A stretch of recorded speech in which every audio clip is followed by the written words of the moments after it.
Have you ever had the quiet, unsettling feeling that your entire life is being lived on autopilot? That beneath the surface of your daily routine, something vast, mysterious, and unspoken is pulling the strings of your existence, yet you can't quite name it. It's in the moments when you wake up in the middle of the night, staring at the ceiling, wondering why you feel restless, even when everything looks fine from the outside. It's in the silent ache of walking through a crowded street and realizing how alone you really feel. And it's in that strange shiver of recognition when you sense that your soul is trying to tell you something, but you're too afraid to listen. This fear that maybe there's more to your life than the roles you play, more to your being than what the world can measure, is the very threshold between the life you've been living and the life that's truly yours. And the truth is, your soul has been keeping a secret from you. Plato once told a myth about souls before birth. In it, he claimed that every soul chooses its life before entering this world. But once it descends into a body, it forgets the choice it made. Life becomes a journey of remembering, of waking up to the hidden blueprint that was written long before you took your first breath. This is the haunting part. What if the struggles you're facing, the wounds you carry, even the people you feel fated to meet, what if all of it was part of a choice your soul already made and you've simply forgotten? Think about that for a moment. Every heartbreak, every missed opportunity, every late night question about your purpose, you've probably cursed your bad luck or blamed yourself or wondered why life seems so unfair. But what if these very struggles are not detours, but the path itself? Psychology offers a parallel insight. Carl Jung, the great Swiss psychologist, spoke of the shadow, the hidden self, full of desires and fears we'd rather not confront. He said, until you make the unconscious conscious, it will direct your life and you will call it fate. Maybe that's why life feels so strange sometimes. Because what we think is fate, the patterns we repeat, the mistakes we can't stop making, might actually be the silent pull of the unconscious, a hidden part of the soul demanding to be seen. Isn't that terrifying? To think that the very things you run away from are shaping who you become. But here's the twist. What if that terror is also the key? History is full of people who stumbled into this terrifying realization. Take Nietzsche, for example, who dared to declare that God is dead. He didn't mean it as a celebration, but as a warning that humanity was now alone, untethered, responsible for creating meaning in a world that no longer gave it freely. Nietzsche's idea was not about despair, but about awakening.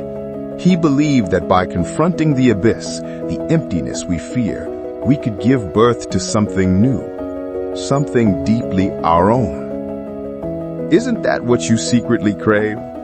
To peel back the layers of expectation, of fear, of habit, and finally glimpse who you really are beneath it all? Let me tell you a story. There was once a man who lived his life chasing safety. He worked hard, saved money, stayed out of trouble, followed all the rules. On the outside, he was successful, but inside, he felt hollow. One night, he dreamed he was walking through a vast library. Every book on the shelves was his life, lived a different way. The risks he didn't take, the loves he let slip away, the words he never spoke out loud. When he reached for one of the books, it turned to dust in his hands, and a voice whispered, "You never really lived. You only survived." He woke up sweating, shaken to his core. For the first time, he realized that his fear of failure had kept him from ever truly touching life. He thought he was protecting himself, but he was only burying himself alive. Aren't we all a little like that man? We cling to what's safe, our routines, our identities, our roles. while the deeper truth of our soul gathers dust in the corners of our being. But here's the uncomfortable truth. Your soul doesn't care about your comfort. It doesn't care if you're safe or stable or admired. What it craves is growth, expansion, experience. This is why we suffer. Because while the mind wants stability, the soul wants transformation. While the ego wants to control, the soul wants to dissolve into something greater. Dietrich Bonhoeffer, the German philosopher and theologian, once wrote that the person who lives in truth is free, even in prison. He understood something profound. Freedom is not about external conditions.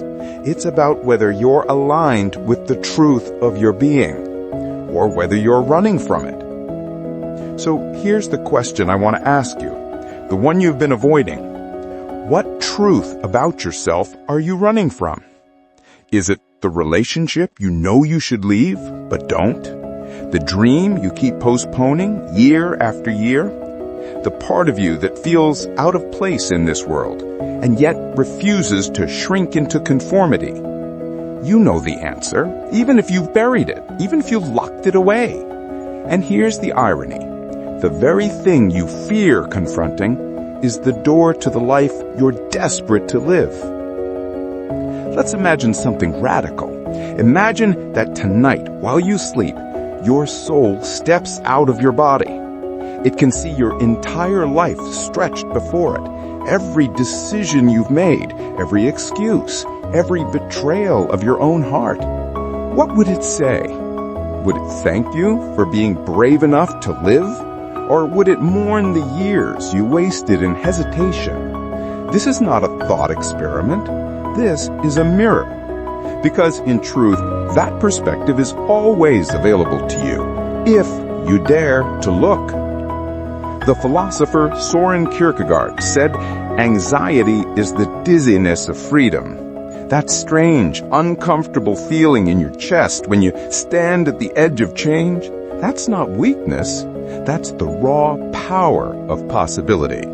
It's your soul reminding you that you are not a prisoner unless you choose to be.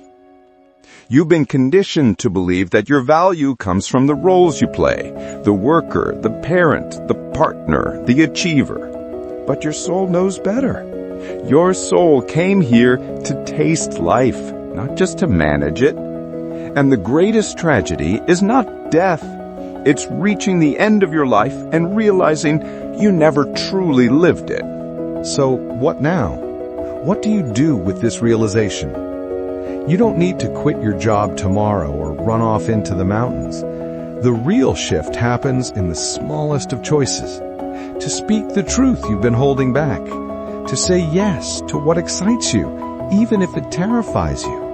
To stop pretending you don't know what you really want. Because every time you choose truth over comfort, you remember a little more of who you are. And maybe, just maybe, that's what your soul has been hiding from you all along. That you already chose this life with all its pain and beauty, not to escape it, but to experience it fully. To be cracked open by it, shaped by it, awakened by it. The secret is not that life is meaningless. The secret is that life is asking you to give it meaning. So ask yourself, if your soul really did choose this life, then why are you living it halfway? One day, sooner than you think, you'll take your last breath. The question is not whether you lived a safe life or a successful life. The question is, did you live your life? Because the most dangerous thing is not failure. It's forgetting who you are. And your soul has been waiting for you to remember